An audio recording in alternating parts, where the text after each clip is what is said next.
Hello everybody, we just finished watching the 5th episode of the Chainsaw Man anime, and as usual, I'm going to talk about it. Normally I have Jaden, and recently I have had Caleb with me to talk about these episodes of Chainsaw Man, but this time, I don't have that. It's just me. So, I've got my same type of notes as I normally do, right? But it probably just won't be how it normally is, being that, well, two people who give their opinions aren't here, right? But with all of that out of the way, let's get into the housekeeping stuff, and then we'll actually get into what the episode had, right? As usual, this is episode 5 of Chainsaw Man. The episode title this time was, in all capitals, Gun Devil, right?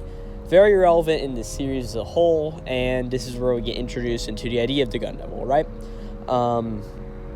So pretty much, as I know, we're talking about the manga and scaling all of that, right? So last chapter sort of had a little bit of information from chapter 12, right? But this time we finished the rest of chapter 12, all chapter 13, all chapter 14, and about half of chapter 15, right? So it's about 3.5 chapters this time, right? It's a little different than how we have been doing a single, straight 3 chapters. But hey, I can't really complain. It's more of an adaptation, right? Now, getting into the actual episode itself, right? Last time we, of course, ended off with Power's promise, right? And this time we get that, right? If you want to watch it, you know what this entails, right? In the first, I would say about 10 minutes of this episode, entails a lot of sort of spicy stuff, you could say, right? Denji fondles Power's boobs, right? That's the entire thing about it, right? Power's wearing boob pads. That happens, right? I really like some of the wording here, like Power's like, right, commence with the final fondling, right? It's some stuff that just happens in there, and that's really that, right? And after Denji does this, and Power gets up, he's like, right, mind the deal's done, here we go, right? Denji's sort of just sitting there, and he's like, oh my gosh, what is this, right? As you can tell that he's sort of like out of it, being that he sort of did it, right? At this point, opening plays, of course, it's kicked back by Kinjiro Suda, right? It's the opening. Not really a whole lot I've got to say on it, right? At this point, we sort of cut back to the episode as we just go around with Denji's life, right? And, while him and Power are out on patrol, or as they're eating breakfast in the morning, right? That's a really loud bird out there. Oh, wow. Pretty much Denji sort of gets this effect of, oh my gosh, I don't know what I'm doing, right? At this point, he's sort of there, and he's like, I don't know, right? And at this point, we cut to him doing paperwork in Makima's office, right? The two of them are sort of doing paperwork together. Makima is showing Denji, of course, how to do all this paperwork. Some of it says, all right, here, I damaged this building, some fixed stuff for it, right? And that's really that is, as Denji's just doing this, and Makima tells that he is really off, right? So Makima's like, hey, is everything alright, Denji? And Denji's like, well, I finally achieved one of my dreams, but, I don't really know about it, right? Makima asks what his dream was. He says to fondle some tits, right? And at this point, Makima does a lot of really suggestive stuff, sort of to, in the end, get Denji to agree with her, right? So, Makima does something where she holds Denji's hand, right? Caresses Denji's hand around her ear, right? She goes to bite his finger, right? Very relevant moment. And just a bunch of things, and eventually, Denji touches Makima's breast, right? And the whole thing about this is just this entire time, Denji's just like, what, right? So Denji's just really freaking out, right? And eventually, Makima's like, how about this? I'll give you an idea, right? Something you can do for me, and then I'll grant you any one wish, right? Knowing that, of course, Denji's going to be like, hey, me and you, yeah, copulate? Yeah, knowing that that's going to be the outcome of it. And Denji's like, what is it? And Makima's like, I want you to kill the gun devil, right? And at this point, we understand what the gun devil is. It is a devil that was a part of a terrorist attack in America at some point, right? And at this point, I just want to say that the Chainsaw Man canonically takes place in 1997. Of course, a different timeline than the one that we know, right? This is before, like, big American events like 9/11 or anything like that happened. So, just a little thing there, right? This is where the series sort of gets into, like, a terrorist attack sort of thing. So, it's a little just note to make there, right? So, we sort of get this flashback from this boy's perspective of him coming in, and he wants to play catch with his brother, right? And or with his dad, and his brother wants to go play with him, and there's this whole thing where they go outside, right? This younger boy's name is Tayo. He's apparently very sickly, right? And he goes out with his brother, who we don't know who it is yet, and they go outside to play catch, right? The brother's hands are getting really cold, as what happens is the older brother tells Tayo, and he's like, hey, go get inside, go get us a glove and a ball, and we can play catch out here, right?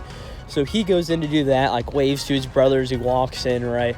The older brother just stands out there, as all of a sudden, just the house gets blown away, right? As we see the gun devil does its work and just completely destroys this kid's house, right? And his entire family along with it, right? And at this point, we hear Makima saying some stuff, right? How the gun devil only was around for 5 minutes, yet it killed 12 million people worldwide, right? Pretty much just setting up to how feared this devil is, right? And of course, as we learned, I don't know if it was last time or 2 times ago, but sort of how devils are feared in a way, right? The more afraid the devil has people of it, the stronger the devil is, right? So after this, guns were very feared, terrorist attacks occurred, right? And a bunch of stuff like that, leading to eventual censorship and stuff like that, and gun control in the media, right? So this just led to the gun devil being even stronger, right? So Makima's just like, so Denji, you think you can kill this thing for me? And Denji's like, yeah, if I get anything, and I'll just bust out all of the stomps, yeah, it'll be a piece of cake, right? And at this point, Makima's just like, well, the problem is we have to find the gun devil first, right?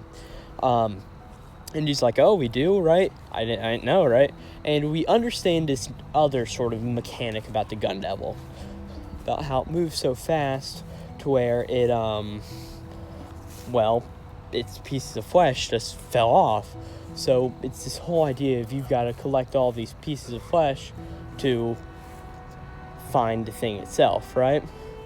So it's a whole idea there.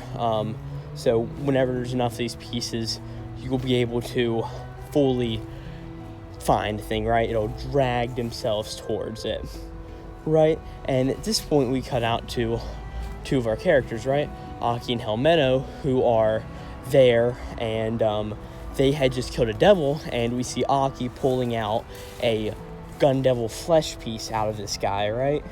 And at this point, we learned that the boy from before, whose entire family got murdered, is Aki's family, right? Aki is that boy, right? So at this point, we learn that where they've got to go next, and where there's maybe a piece of this devil, is at this hotel, right? This Hotel Morin, right? And we see there are 6 total characters there. There's, of course, Denji, Power, Aki, right? Helmeno's there. And then the 2 recruits under Helmeno, Kobeni and Arai, right?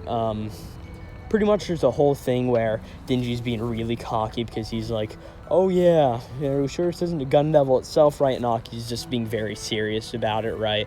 And there's a bunch of comedic moments going around there, right? Until until Helmeno throws this idea out of, hey, how about this? To get everybody motivated, whoever wins gets a kiss from me, right? And Denji thinks about it for a second. He's like, no, I'm not doing that. I'll do it with Makima once all I killed this devil, right? And at this point, we also see Arai is a little flustered about all of this, right?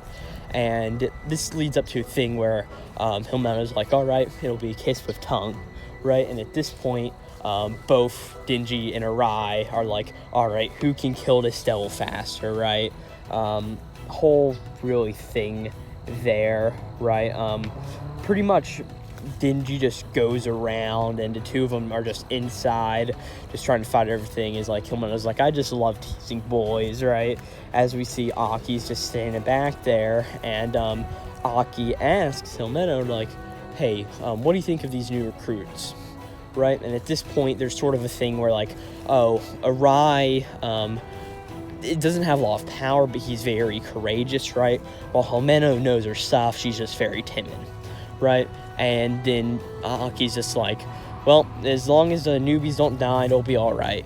But at this point, Himeno says to Aki, like, hey, don't die on me, Aki, right? As we sort of go into Himeno flashback, right? We see a big devil hunter who'll come up later. His name is Kishube, right? He's one of the oldest devil hunters around. And he is standing there, and we see Himeno is grieving in front of 5 graves. My bad, right? We see that they are grieving, and pretty much what happens is we learn that her 5 comrades have died, and Kishube brings Aki to Himeno as like, hey, you two will be working together now. And there's a whole thing where Himeno's like, hey, you'll be my 6th partner, just don't die on me, Aki, right? So a bit of a understanding of Himeno's character there. And at this point, our party of 6 is walking through the hallway as Himeno's like, hey, stop, there's a devil approaching, right? And as this devil opens a door and walks through, it is this small, like, devil with, like, a round head that's, like, got feet coming out of its ears, right? It's a weird looking thing, right? But it's moving like this, and pretty much all of a sudden, like, the entire group's just like, what is this thing, right? Pretty much it starts to jump and lash at Kobeni, right? And we see that Himeno uses her power with the devil that we'll talk about here in a second, and she pretty much just grabs the devil in her hand, right? It's an invisible hand, but it just, like, catches the devil, holds it there, power gets up, and just cuts the devil in half, right? Pretty much power says being cocky, but I was like, look at that, it stayed in fear of me, right? At this point, Himeno talks about how she made a contract with the ghost devil, right? Himeno's right eye for the ghost devil's right hand, right? So she's got full control of it. A little later, Power's like, oh, if you guys don't think you're so high and mighty, right? What if I were to kill Kobeni right here? And Himeno uses her power to very much harm Power, right? At this point, everybody's just sort of walking through, right? This devil's been slain, and as you're going up the stairs of the 8th floor to the 9th, Arai's the first one up, and he notices a familiar bloodstain, a bloodstain that was made whenever they killed this devil earlier, right? And he goes to the stairs and notices they are still on the 8th floor.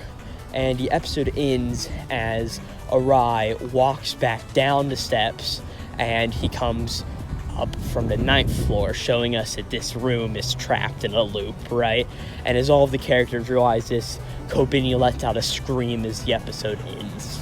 Hello, this is Editing Corbin here once again. In doing this episode, being that I don't have the other 2 guys with me, I totally forgot to mention something super important. I haven't talked about the ending yet. The ending theme is In the Back Room by Sudo. It was an alright ending, mainly focusing on Himeno, mainly Kobeni and Arai, obviously the 3 new characters that are really shown off in this episode for the first time. Good ending, just that, I don't know how I forgot to mention this. Like, oh my gosh, how did I forget? But yeah, back to the rest of the episode. Right, being that I don't have the 2 other guys with me to talk about this, don't really have a whole lot to say about it. Yeah, good episode, right? Furthering the plot, talk about 3.5 chapters. is what it is, right? And yeah, back next time, and hopefully have both you guys with me talk about it. So yeah, it's been Chainsaw Man episode 5. This will be Glowplasma231 out.